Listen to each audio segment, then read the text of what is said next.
صباح الورد. انت هي الزوجه ديال ميمون الركراكي اللي تعرض لواحد الخطا طبي داخل المستشفى الفارابي بقسم العظام. وشنو وقع للزوج ديالك؟ سيدي كان راجلي مشى خرج من التشين مع جوه الربعة هكذا، بقى شوية يديه بالموس من هنايا، مشينا نغسلوها له. من غسلوها له قالوا له غدا تولي باش نشوفوه. ملي دخلوه يشوفوه قالوا له دخلوا يشوفوه فتحوه لهنايا كيمنا لهنايا، خرجت يديه منفوخة، خرج ما بغاش يريض من الدم. عاود دخلوه عاوتاني قالوا دخله من حتى لهنايا، ما عبر له لا السكر لا طنسيون لا حتى حاجه، والراجل فيه السكر مريض. هذيك من عبروا لهنايا حتى لهنايا قال له سيدي واش قعد معاه 3 ايام، قال له ما جبرت ما ندير لك، قطعي كتشرب بالدم ومنفوخه، قال له ما جبرت ما ندير لك، عمر له الورقه صيفطوا المستشفى الجامعي.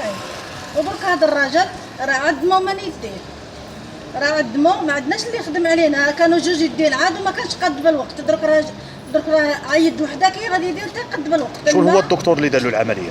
الدكتور السعيدي.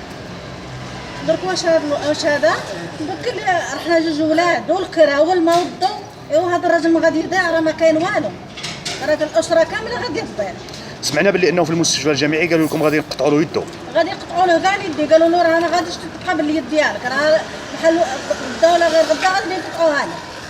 الزوج ديالك مين مشى للمستشفى الفارابي واش يدو كان يحركها والصبع ديال يدو كان يحركهم؟ كان يحرك يديه، ما كان حتى حاجه ضاره. ملي دار له هذاك العمليه هذا صافي يديه ما بقاش يحركها، الصبعان ماتوا. وملي هو فتحوا مشى صيفطوا قبل ما يصيفطوا للمستشفى الجامعي وشنو قال له؟ قال له ما عرفت ما ندير لك، قال له اليد ما بغاش تريض من الدم، واليد منفوخه ما عندي ما ندير لك. وانتم دابا وشنو كطالبوا؟ حنا كنطالبوا شو يدير معنا شي حل، يديه راه ضاعت، ما عندناش شي حل، ما عندناش منين غادي نديروا على الاولاد نصرفوا على الاولاد، ذكر هو الموضوع راه ما عندناش المصاري، والعينين تما ما كاينينش. انا راني مريضه بالسكر.